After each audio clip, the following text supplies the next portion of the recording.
Hello नमस्कार प्यारे बच्चों। आज हम पढ़ेंगे प्रश्न वाली 5.3 का प्रश्न नंबर 5। हमने इसके पिछले वीडियो में प्रश्न नंबर 4 को हल किया था। तो प्यारे बच्चों आज का प्रश्न है, इसमें मैंने नोट डाउन कर रखा है, किसी एपी का प्रथम पद 5, यानी प्रथम पद का मतलब है ए का मान कितना है आपके पास में 5, फिर अंतिम पद 45 है, इसका योगफल 400 है, आपको ज्ञात करना पदों की संख्या और सारवंतर। तो इसमें आपको करना क्या है, पहले आपको लिखना पड़ेगा दिया हुआ है, यानी हम प्रश्न को हल करेंगे उसमें क्या लिखेंगे, दिया हुआ है, जो प्रश्न में दे रखा है उसको नोट डाउन करना है। इसमें देखो प्रथम पद कितना था 5, तो मैंने ए का मान लिखा 5। इसमें अंतिम पद का मान यानी ए एन या लास्ट वाला पद कह सकते हो, इसका मान कितना था 45।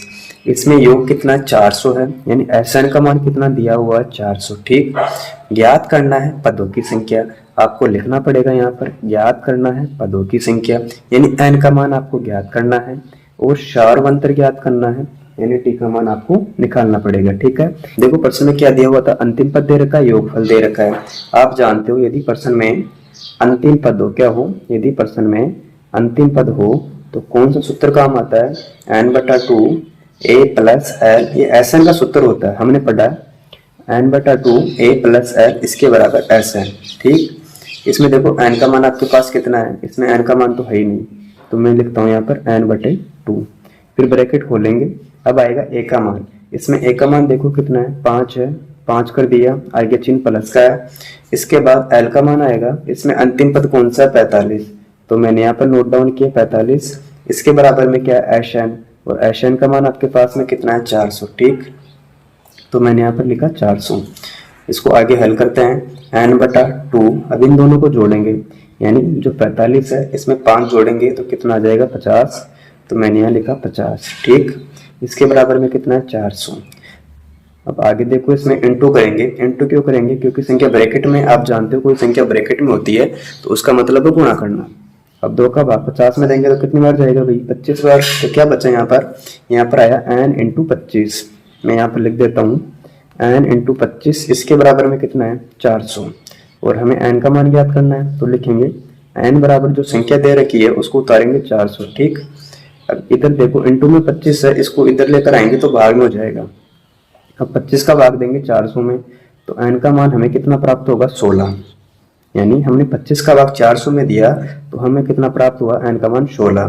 तो इस प्रकार हमने n का मान तो ज्ञात कर लिया, अब ज्ञात करेंगे सारवंतर, यानी d का मान निकालेंगे। इसके लिए जिस सूत्र का प्रयोग करेंगे वो सूत्र रहने वाला है an बराबर a प्लस n माइनस का 1d। ठीक, इसमें देखो अंतिम पद कितना था प्रश्न में, अंतिम पद था 45, तो मैंने यहाँ लिखा 45। फिर a का मान आएगा, और a का मान प्रश्न में 5 था तो मैंने उतारा 5, आगे चिन्ह प्लस का है।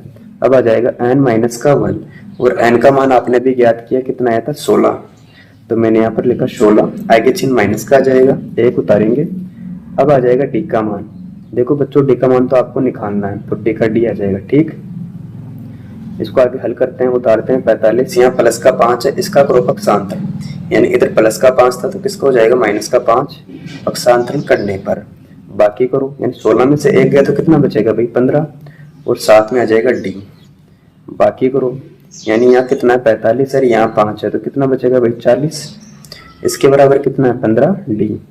इसको आप ऐसे भी लिख सकते हो भाई 15d बराबर 40, यानी इसका मान इसके बराबर, इसका मान इसके बराबर है, और हमें d का मान ज्ञात करना है। इसके बराबर 40 है, इसके बट्टे में 15 है।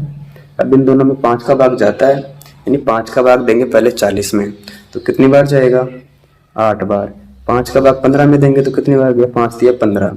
इस प्रकार हमें d का मान प्राप्त हुआ 8/3, और n का मान कितना प्राप्त हुआ था 16। तो प्यारे बच्चों हमने इस वीडियो के माध्यम से प्रश्न नंबर 5 को हल किया।